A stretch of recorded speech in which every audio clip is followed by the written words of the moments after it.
নাই চাওক আমি ইটো মাত্ৰ এই যে যোৱাকালি যে হৈ যোৱা ঘটনাটো যোৱাকালিৰ নহয় মাত্ৰ ইটো আমাৰ প্ৰতিদিনে হৈ যোৱা ঘটনা প্ৰতিদিনে আমি এনেকুৱা অত্যাচাৰৰ সন্মুখীন হ'বলৈ হৈছোঁ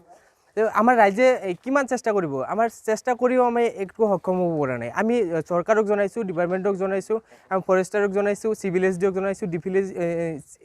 ডিচিক জনাইছোঁ তো আমি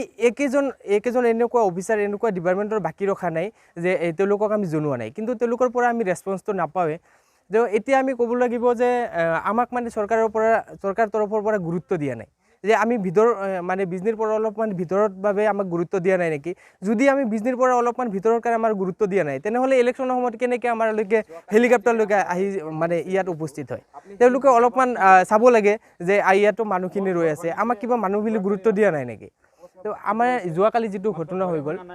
ৰাতি ৩টা বজাত মই ইটো ঘৰৰ মালিকে মোক ফোন কৰিল যেনেকুৱা হাতী আহি আমাৰ ঘৰৰ দুৱাৰত ৰখি আছে আৰু ঘৰৰ পৰা ঘৰ ভাঙি ধান খাই আছে তাৰপিছত আমি আহিলোঁ কেইজনমান আহি মানে খেদাবলৈ সক্ষম হ'লোঁ খেদাবলৈ সক্ষম হোৱাৰ পাছত এনেকুৱা আমি পুৱাতে খবৰ পালোঁ আৰু 4 জেগাত মানে একেদিনে একে ৰাতিতে আমাৰ উপদ্ৰৱ কৰিছে আৰু ঘৰ ভাঙিছে তাৰপিছত খেতি দহলিং কৰিছে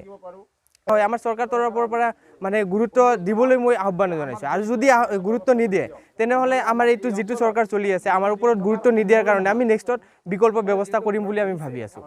মোৰ দুটা ঘৰ একেলগে ভাঙিছে পানী খোৱা যিটো কলৰ ব্যৱস্থা আছিল কলখিনিও ভাঙিছে 1 বিঘা জেগা মটৰ আছিল সেইটোও খাইছে 2 বিঘা জেগা লাওৰ জাংলা আছিল সেইটো একদম তছনছ কৰি দিছে গতিকে মোৰ এতিয়া মানুহ হিচাপে জীয়াই থকাৰ যিটো পদ্ধতি সেইখিনি নাই গতিকে মই অনুৰোধ কৰোঁ চৰকাৰৰ তৰফৰ পৰা মোক আজি কিবা এটা ব্যৱস্থা কৰি দিয়ক নহ'লে মোৰ তাৰমানে থকাৰ কোনো ব্যৱস্থাই নাই